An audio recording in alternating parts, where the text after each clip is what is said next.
right. Our next guest is a man who has put his mark on the 200-mile discipline across the United States. This is Mike McKnight. Mike, thanks for joining us here at the studio. Thanks for the invite. Appreciate it. Glad to have you. Is this Mike's first time on the broadcast? I think it is. Like Did you ever? come in last year? I didn't. I did something at the finish line. I don't know Okay. if that was for this or not. I can't remember. But you didn't come into the studio, though. No, I didn't. Oh, well, welcome to the Cocodona studio. This is Thanks big. for joining us. Oh, This is big. Yeah, thanks for the invite.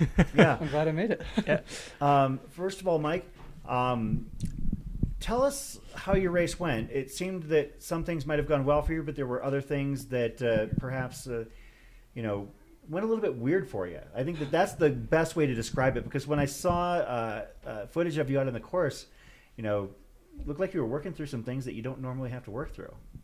Yeah. There was some weird stuff this year. This is my fourth year attempting this race, and all 4 years I've had electrolyte issues, like too much salt, not enough water, vice versa, and I jacked that up again this year. Like, it's 4 for 4 now. But I started out really well. Like, I was very particular. Like, before coming into this, I figured out by salt loss, which is kind of popular now for runners to do, figure out how much sodium they lose per liter sweat. Sorry, I'm out of breath. No, you're fine. I ran here because I thought you guys were at the finish line, and I realized I was wrong. So Yeah, Mike, you also ran 250 miles. You Yeah. probably had even farther on your watch. that so might do it too. this didn't aid in recovery well. No, so I'm sorry for that. No worries. But I got my sodium tested, and I was very particular. I was like, okay, here's my 2-liter bladder. I want 2 scoops of electrolytes in this. Here's my 800 milliliter soft flask. I want 1 1/4 scoop in this. So very particular. But as the race went on, probably into the early second day, the water and the salt started burning my throat, and so I switched to some capsules. And my mistake, I grabbed the wrong capsules. Mm-hmm. I have 2 different ones. One's just sodium. One has all the electrolytes: potassium, magnesium, calcium. And so I was just taking sodium for the whole race. And a problem with that is if you're not getting potassium with your sodium, your body will retain water. Yeah. And so I developed this huge, I bet you it was 15 or 20 pounds, water baby in my stomach. It was big. Yeah, it was. It did catch our attention for sure. Mike, we're gonna circle back to our discussion here in just a minute, but we do want to give these finishers here their well-deserved kudos on getting it done here at the Cocodona 250. 75 is him. I don't know. So we've got this is rare, Chris. I think she's Two runners, both runners, no pacers. Yeah. Maybe they paced each other for the full distance. That could be. I have known at least multiple couples of people that have done that here before. Yep. And did we say, is that 175? 175 on the left. I don't know about 222. Well, now, Chris, that I think 222? our question's been answered. Oh, it could be 222, could be 223. I don't know. Yeah, they're right next to each other in the tracker. Trackers are really bad. Yeah, it looks like that's Brian Hussman, but I'm not quite sure. I apologize. Perhaps Kara Diamond Hussman. There you go. I think that's a fair shot. Bib number 65, perhaps. So is it fair to assume we have a husband-wife duo who just finished? Yeah, you know what, Corinne? That would be correct. Corinne Shalvoy in the chat. There we go. Okay. Helping us out. How many husband-wife duos have finished Cocodona together? I can name at least 2 prior ones. Shit. All right.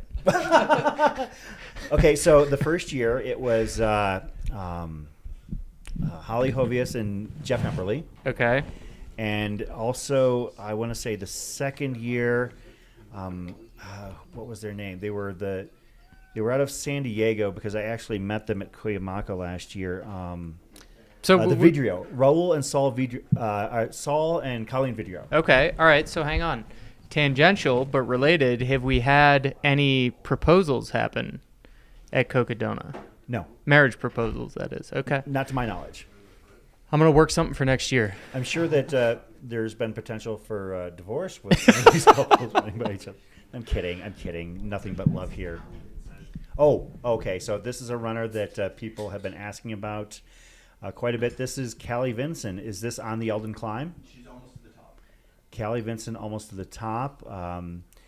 And I am flanked by two individuals who have done this climb many times. I've done it once, and it was about 10 years ago, and I'll probably never do it again. At this point in the race, both of you actually could probably chime in. What are you thinking? If your day is going great, your day is going bad, what's Elden like?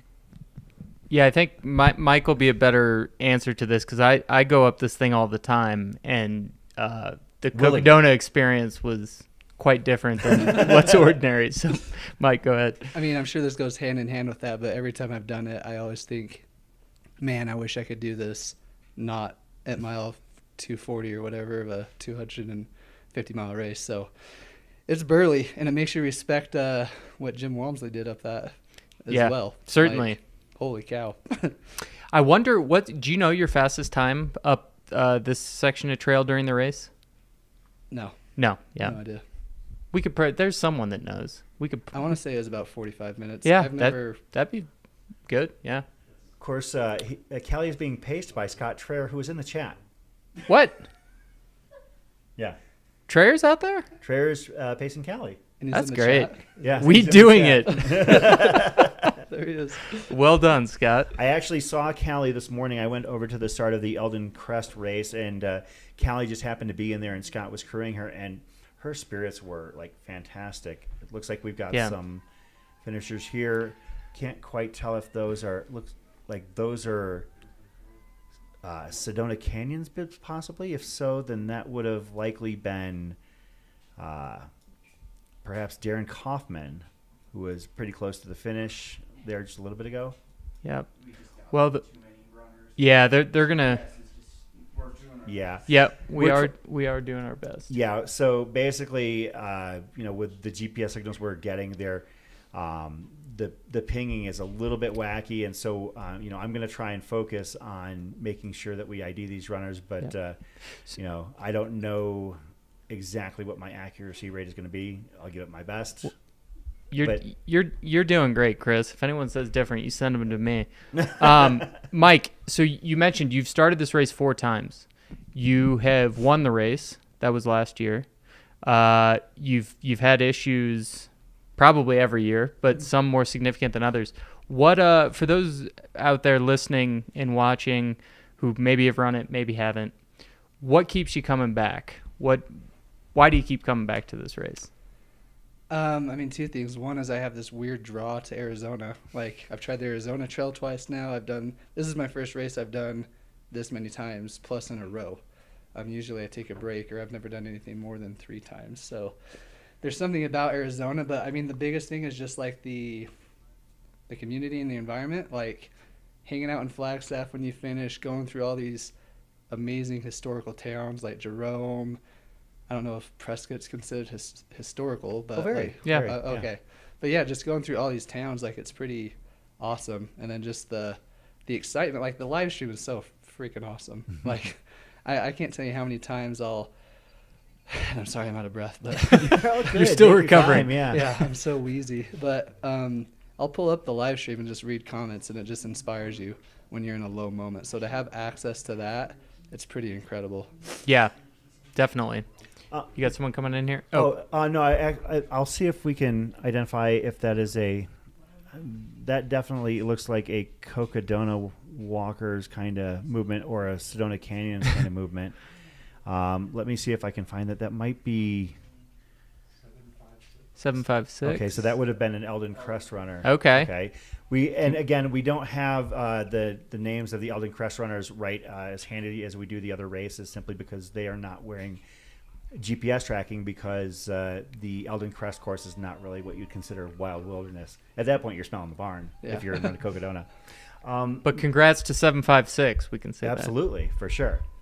And if I happen to recognize somebody, I will call them out, because with a lot of the locals and regional runners, I've watched this race a few times and gotten to know those who like to come and enjoy it. Right. I had a question for Mike that I was going to ask. So, you keep coming back to this race, and I really thought last year that you had unlocked it. I really thought that at that point that okay, well, Mike got it figured out, and okay, maybe he's going to look on to figure out other challenges. But then I heard that you were really dissatisfied with how day one went, and when you look back at the race, I can understand that. And as soon as we get heads up on who these runners are, I wanted to ask you, is that what keeps bringing you back here, as well as the fact that this race seems like a little bit of a puzzle to you, that you're really close to unlocking and potentially putting up some numbers that that would be absolutely out of this world here. I think it's just a question of having the right day all come together for you. And for some reason, and I can't put my finger on it, and if you could put your finger on it, it'd be done. But day one has just been a little bit of a different experience for you. We'll get to that here in just a minute. We'll identify these runners here, if we can. Looks like a couple of runners coming in from the 222 and 223. 222 and 223. That was Mindy Kuhlman, and who was the other one? 223 was Mindy Kuhlman. Jody Seminole, 222. Yeah, so Jody Seminole and Mindy Kuhlman coming in hot to the finish here at the Heritage Square finish line. Ed's still there, Chris. Yeah, so we did get verification. Ed did cross the finish line before he sat up and sit down in a chair. Excellent, excellent. But he is hanging out as Jody and Mindy cross the finish line with their pacers and crew. See, when I finish a race, so Ed's wearing what he was wearing when he finished. Once I finish, I'm freezing cold. Especially with whatever I'm wearing. He seems perfectly fine. And Ed's heat mitigation system involves his hat. I don't know what's in the hat. It's a magic hat for sure. But he, for instance, during fixed time races, is constantly pouring water into the hat. And I don't know exactly, I don't know if it just kind of disperses the water all over him. But I have no doubt that Ed was basically pouring water all over his body for the last few hours. Right, exactly. So he's got to be freezing. Yeah, you would think, but there he is. Mike, Chris usually doesn't, give a guest a question and let him think on it. So this answer better be good. More pressure. I honestly forgot the question. Oh no! Basically, it seems like day one. Oh yeah. Has Okay, I got really it. been kind of a problem or a problem, for you to solve. How do you feel about that? Yeah, so that is why I keep coming back, just because and if you need to cut me off. No, you're good. But all of us obviously do these for different reasons, but I feel like the common reason for all of us is we like challenging ourselves and improving ourselves, and that's just one thing I haven't been able to improve myself on, and it bothers me, and so that's why I want to keep doing it till I can figure it out. Obviously, with the competition this year, I wanted to compete, but for me, I'll be super satisfied if I can come to this race, even if I'm 10th, 20th, whatever place. But if I can say I improved myself in that area that I haven't been able to figure out yet, then I'll be pretty happy. Where do you think, Mike, you have had your best 200-mile race or 200 plus? Bigfoot 200 in 2019. Okay. I set the course record that year, which is still there. But that was the only race I've ever done where just everything clicked. Nothing ever went wrong. And do you have, if you were to transfer that race, that effort to the Cocodona course, your best possible, do you have a sense of a time goal? Where would you be satisfied? If you ran 60 hours, would that be okay, I tapped out, or do you not think about it that way? I do and I don't. Time goals are definitely something that I have. So are you asking the time I got at Bigfoot if? Well, it's a different course, right? Different distance, but the type of race you had at Bigfoot, if you had that type of race at Cocodona, do you have a sense of maybe where that would put you? It has almost double the vert. Because what's the vert?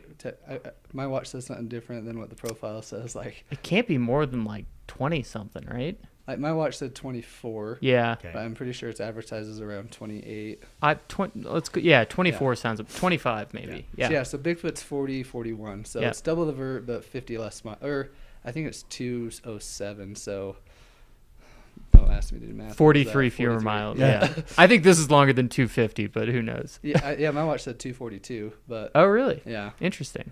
But yeah, so I mean, I would say that it would be pretty close to what Jeff and Harold did. Yeah. You know, that's 9 extra hours. Yeah. For those extra 43 miles, when you factor in the double the vert and stuff like that. So when you just, but I mean, you can't. It's still hard Right. to compare races. Of course. Right? Like, I mean, I feel like I do better at vert than I do at heat, and I mean, heat is a major factor at this race. Right. Absolutely. And when it comes to Arizona, you mentioned the Arizona Trail you've done a few times. You keep coming back to Cocodona. Historically, what races have you run in Arizona? Like, is this kind of what started your Arizona love affair, the Arizona Trail Cocodona, or did it predate that? I don't think I've done any other race in Arizona. Wow. Aside from Cocodona. That's not true, actually, and I was going to ask you about that. Oh, That's across the years. Yes. I've done across the years. Oh. I was going to Yeah, ask you about that okay, in specific. yeah. Can we pivot to that real quick? Uh-huh. So Mike shows up at Across the Years a few years ago to do the 24-hour, and I guess, Oh gosh. and he decides to, I guess, I'm just going to term it the way I saw it at the time as an observer, kind of conduct an experiment. Oh, And- that one. Okay. Yes, Yeah. and he decided to run Across the Years, the 24-hour, with 0 calories. That's when you did it. Okay. Yeah. Can you discuss, number one, why, and number two, like how that went, what you learned about yourself or maybe about your race nutrition and fueling? And sorry, Mike, your brain's not working, full speed. So I want to add a third thing, though. Can you start with your time? How long you ran without calories? So it was the 24-hour race. You went the full 24 hours? Yeah. Without, Oh, I thought you stopped at 100 miles. no, he went No. 120, I want to say, 119, 120. Yeah. Yeah. All right, that's crazy. Good. Mike, take it away. Yeah. Yeah, you did, 24 hours, 119, 120 miles without taking in any calories. Like, number one, what prompted you to try that out? And number two, what did you learn? So, I mean, speaking of what Eric asked, and again, cut me off when you need to introduce Sure. the runners. I did do 100 miles without calories first. So I've done it Okay, twice okay. now, a variation of it twice. I did it the first time just to see if I could do it. And, I mean, that's probably one of the most polarizing things I've ever done. Like, a lot of people hate me for that for many different reasons. Because you ran 100 miles without calories? Yeah, they think I'm, like, promoting eating disorders. They think I'm saying Oh. that this is the way, like... Ooh, okay. Yeah. So, but like a lot of those people thought it was a fluke, thought I could never do it again, kind of a thing, and then they were upset. Like they were like, just because you could do it doesn't mean it's healthy. Like what's going on internally. So when I did it at Across the Years, it was one to show that I could do it again, and then two, I did testing with it. Like I had blood work done. I ran a few different data points just to see what was going on in my body. And that's what I remember was that you were taking data. I Yeah. do remember because Jeff Browning was there with you, I Yeah. believe, and helping. It wasn't like you were just all willy-nilly just, going out and running. There was a purpose behind it. Right. And that's, I think, that something that some people who might, look at what you do and how you approach things with a little bit of unfair criticism because you're just looking to learn a lot of the time. And I think that they're looking at that and saying, like you said, promoting eating disorders. I personally thought it was unusual, maybe even weird, but I don't think that that's the way I looked at it. Like it wasn't anything to promote some sort of negative behaviors. And we'll continue on that in just a minute here. But our next finisher here, that is Jason Moore, 330? making his way down Birch. 30? Just Yeah, 30. number Drop the 30. 3. Going to be the next Cocodona 250 finisher. We got more flaps, Chris. I'm telling you. More flaps, yeah. Mike, did you have a hat with any flaps this year? No, but I had this like blue chamois that stays cold for Okay. hours. I I'm wrapped just, around my neck. we're seeing flaps left and right. It's an endemic. Folks, we're here with Chris Warden here with Eric Senseman and Mike McKnight. Mike with his third Cocodona 250 finish. And if you've got some questions about his race experience, let's let's hear him. You can throw him in the chat here. We've got him for just a little bit longer. I know that he did mention to me when we set this up that he wanted to get to bed at a reasonable hour. So, but this would be an opportunity if you had a question to ask it. Jason Moore, heading down Cocodona Alley. Do you prefer finishing with a lot of people at the finish like here, Mike, or do you like the quiet that you get at maybe 3 a.m? I like both. This is the first time I've ever had people. Usually it's been 2 a.m., so no one's ever there. But this is a lot funner, I'd say. Yeah. But it's also nice just to reflect and be with your crew.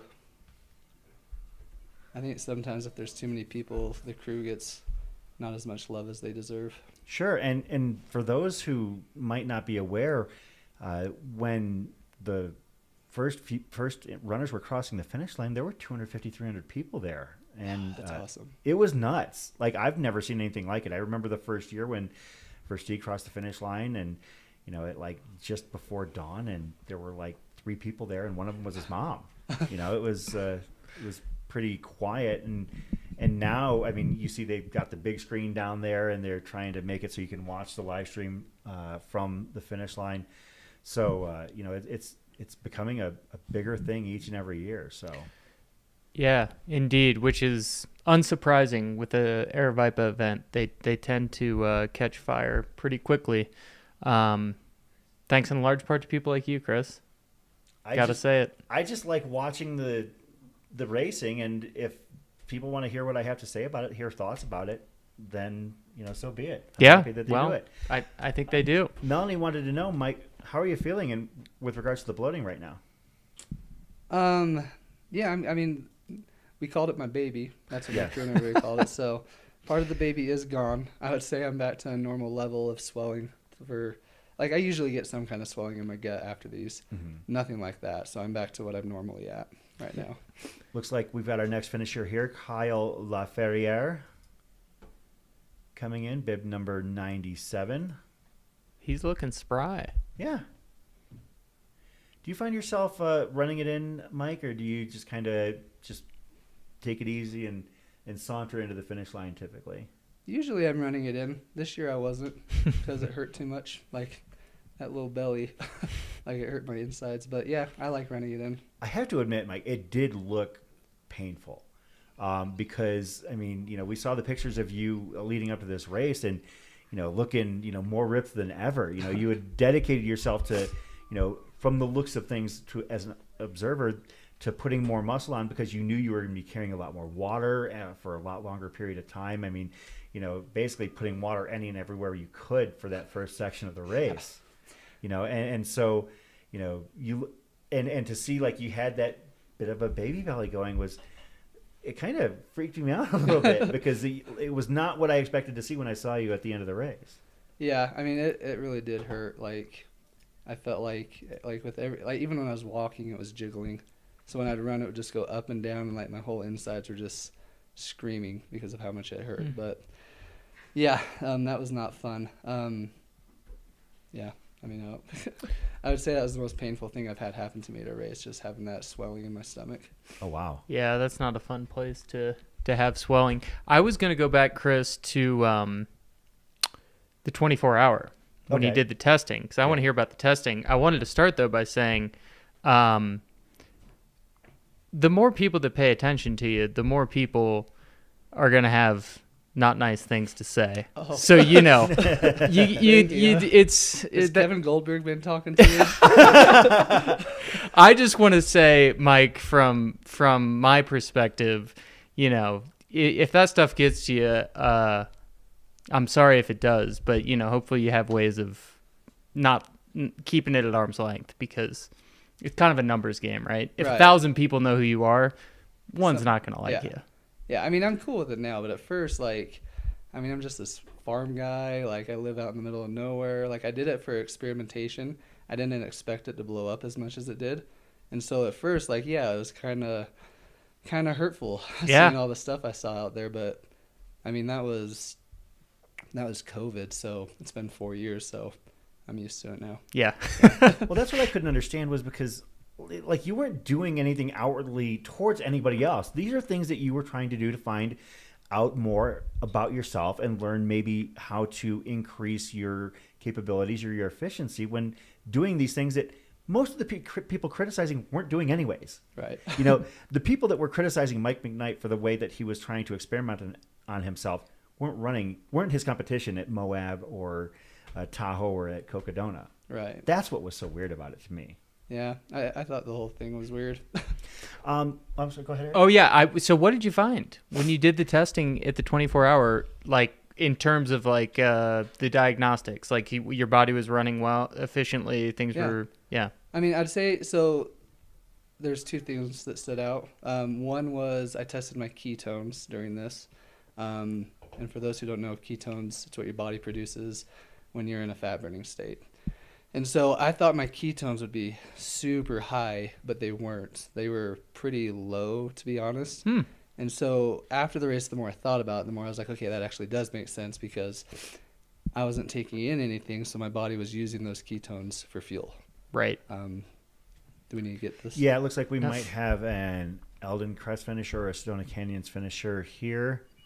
See if we can verify. I'm going to have to talk to Steve Adderholt next year about making sure the bibs look much different from one another because it does get tricky. That is an Elden Crest bib, though. Congratulations to that runner for getting it done. Of course, back out to Scott and Callie in the field. One thing that we haven't touched upon with regards to your race strategies, Mike, is one that is a very hot button topic in 200-plus milers, and that's sleep. You know, what was your sleep strategy this year? Has it changed over time since you've started running 200s? And, you know, what do you find works for you? Yeah, I mean, I would say I do fairly well without much sleep at these races. My strategy is typically just go until I'm falling asleep and then sleep on the trail. And that is essentially what I did here. But one other component for me is if I'm running into a lot of issues, then I try to take a nap to reset. And so like on that first night, one of the other issues I had at this race was I developed these weird hiccups where like I'd violently hiccup for an hour plus and it would just start making my stomach cramp because I was hiccuping so much. And so when I got to, I want to say it was Iron King, I took a 30-minute nap in my truck and then that reset everything. So for me, it's like I don't plan it because 9 times out of 10, I'm laying there for 20 minutes and not falling asleep, and I'm just wasted 20 minutes. So I just go till I can't, then sleep on the trail.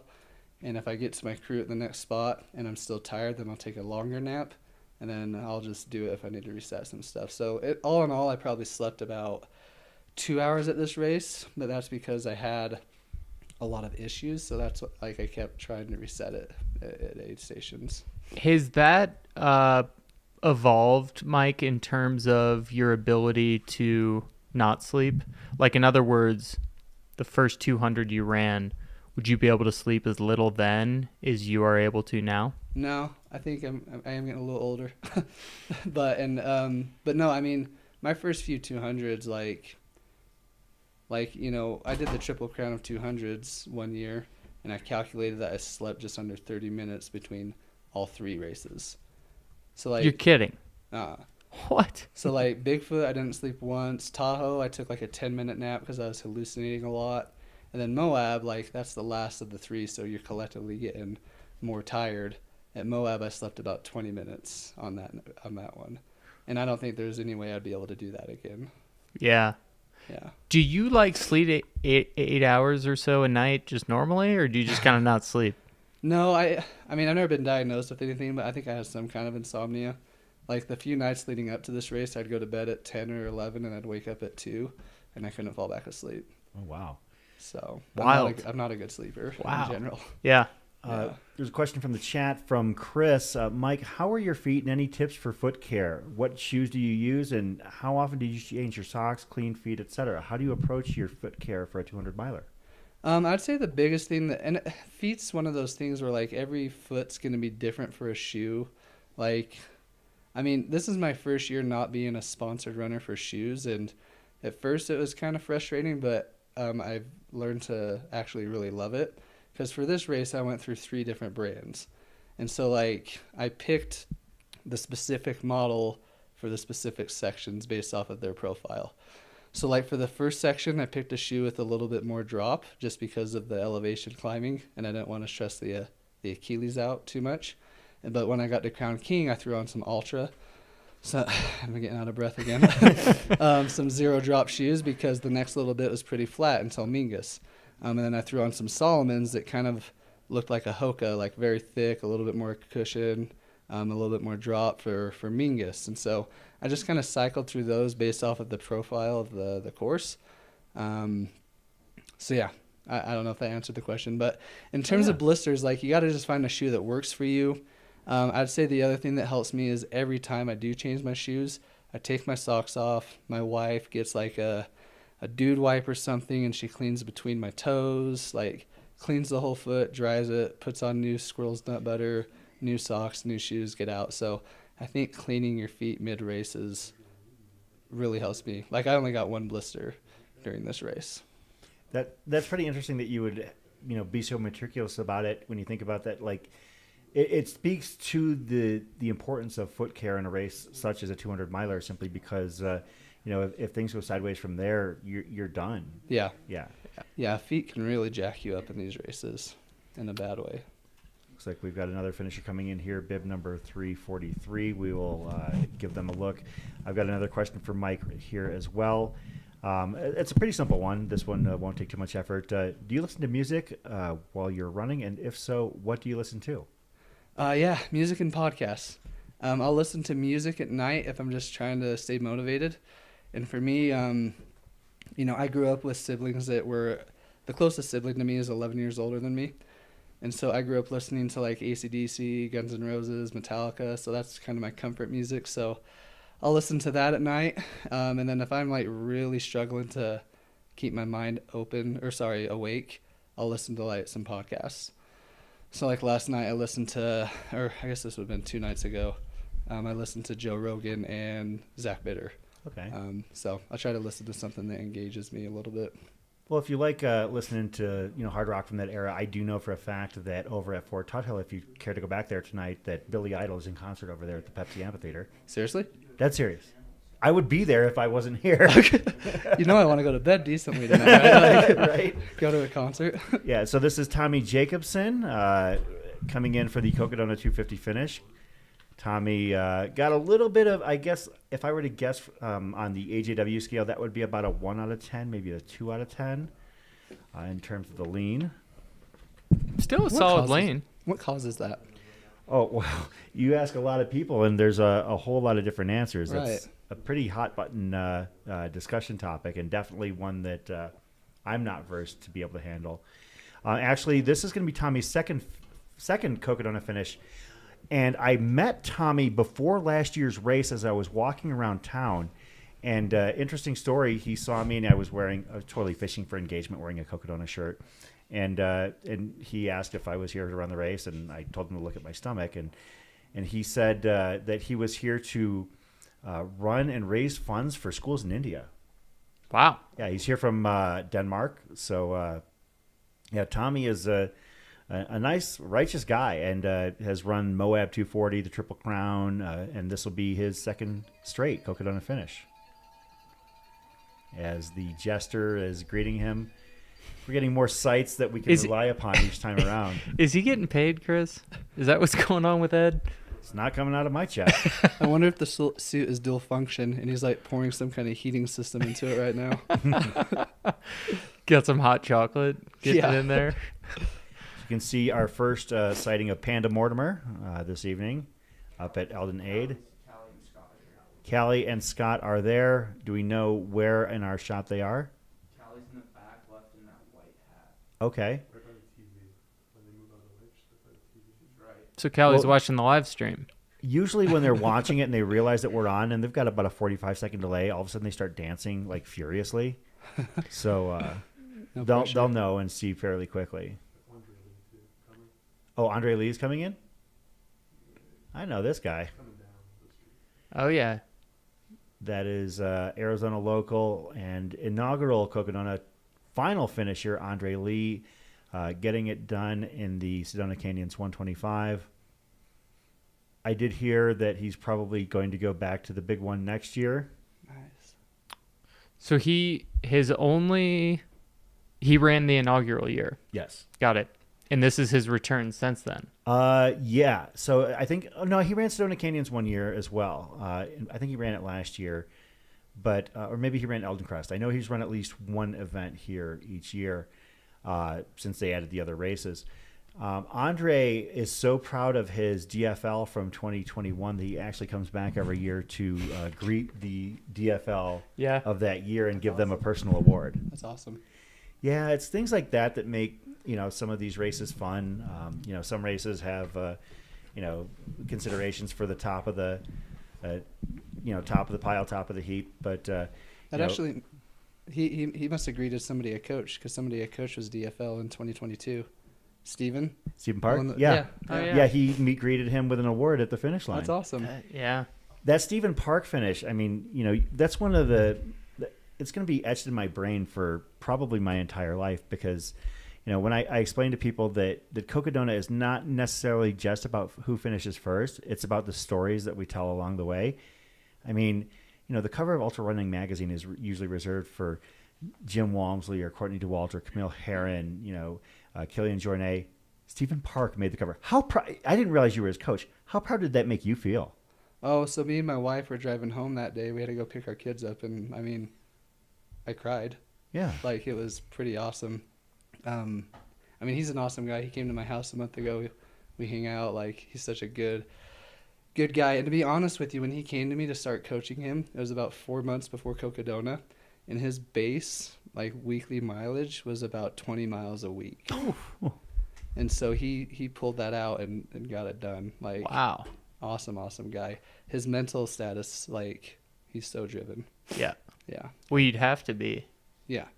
To put in that type of training or that was your baseline 4 months out and to get to the start line and finish, it's incredible. A lot of mental work. Yeah, absolutely. That's fantastic. As Andre is, what's he looking for? He's already crossed the street. Is he waiting for somebody? I mean, that would be an Andre move for sure. Is he going to Dark Sky? That would also be an Andre move. To stop and have a beer. For those who aren't familiar, Andre Lee has run the Crown King Scramble every year for the past 8 years. And each year he takes a drink for each year he's run the race at the Fort Misery Aid. It used to be that he would take a shot for each year he ran the race, but once it got to about year 4 or 5, there was a little bit of a concern that maybe he probably needed to switch from shots to sips there. So, yeah, that doesn't sound sustainable. Yeah, and Andre is such a fit individual, and probably was doing a little bit of undue stress to his body at that point as he makes the cross on LaRue here. He's already getting some personal tunnels. Spirit That's tunnel. great. I do see that as his partner's coach Lisa Pizzoni right there was part of that Spirit tunnel. Well, he should have a warm welcome here after he takes a right down the alley. Chris, I'm surprised you haven't made a point of plugging two things that are local to Flagstaff as we watch him take this right here. Uh-huh. One, the beer I'm drinking. So funny thing, Eric, I like going to Mother Road. Yeah, but I'm not an IPA guy. So it's their best beer. So I would say, and I've had discussions about this. You think of Arizona being a large state, and you have breweries all over, but nothing in Phoenix of all places really seems like it's captured the state as Andre finishes his Sedona Canyons. Congratulations to Andre. I think it's safe to say that there's an argument that Mother Road might be the beer of Arizona. Yeah, I think sales would support what you're saying. Yeah, I mean now that certain other brands have gone corporate, right? I think that as far as like a homegrown type of beer, I think that Mother Road definitely states a case. No pun intended. Hey! Chris, that was nice. And the other thing as we're watching this next finisher come in here is we had a nice cue to plug Squirrels Nut Butter. Yeah, because Mike mentioned that. You're a pro squirrel too yourself, right? Yeah.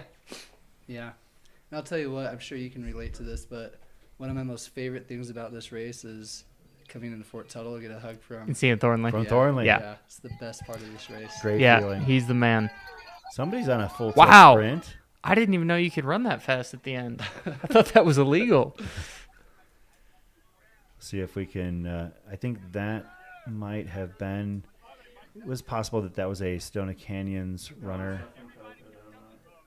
Tommy That was Jacobson, Cocodona. perhaps? Probably could have been 108 as well. Like 17 minutes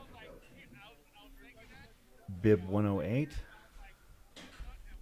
Well, a strong finish, whichever race it was from. Yeah, So, absolutely. Mike, I know we don't have you too much longer, so let's make sure, because you got to get to bed. Yeah. I get it. And eat. I don't even think I was a functioning human after I finished this race. Like to have a conversation like this. You mentioned Bigfoot as being one of your proudest 200s or best race. If you look at the full set of your ultra career, what races stand out to you as those that you were most proud of for whatever reasons? Might have been the result, might have been for some other reason.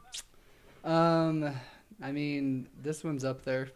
I mean, it's hard, the one that I just did this year, because it's definitely hard when, at least in my experience, like you said, I won the race last year. It's hard being in a place where it's like I've finished twice, I've won it, I've set the course record, nothing's going right, like I'm well behind. Like this is the slowest 200 I've ever done this year. And so it's hard recognizing that and still wanting to finish. Sure. So to decide to finish, and I want to finish without my crew. Like I say that all the time and I believe it. So I'm grateful I had such a solid crew, but just to finish this race when I had no real desire to, like I'm happy that I ended up doing that for sure. But I'd say from a performance standpoint, like probably the Colorado Trail FKT. And this is a shout out for Courtney DeWalter. Like I haven't talked to her much in person. I don't even know why I have her cell phone number, to be honest with you, but I do.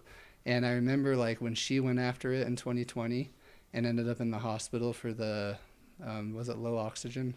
Yeah, I think that's Yeah, right. So, yeah. I shot her a message and just said, hey, sorry, hope recovery is going well. You're awesome. And like how amazing of a person she is. She texted me back and just said, hey, you can do this. You should go do it. And then 3 weeks later, I went and did it. So like, I would never have done that if she didn't send me that message. So for somebody as awesome as she is to like she sent me that message in my hospital.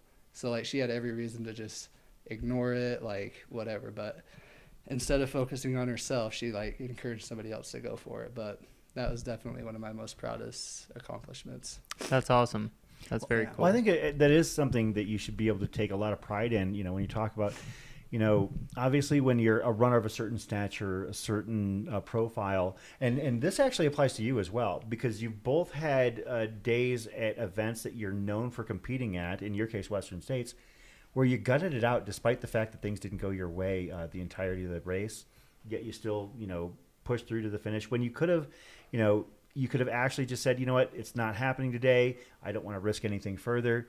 But, in your case, this weekend, and in your case, Western States, when, it basically took everything you had to finish sub 24, I think that I don't begrudge a pro athlete for not finishing a race, but it's especially impressive when you do. And I just wanted to say that to both of you. So Thank you.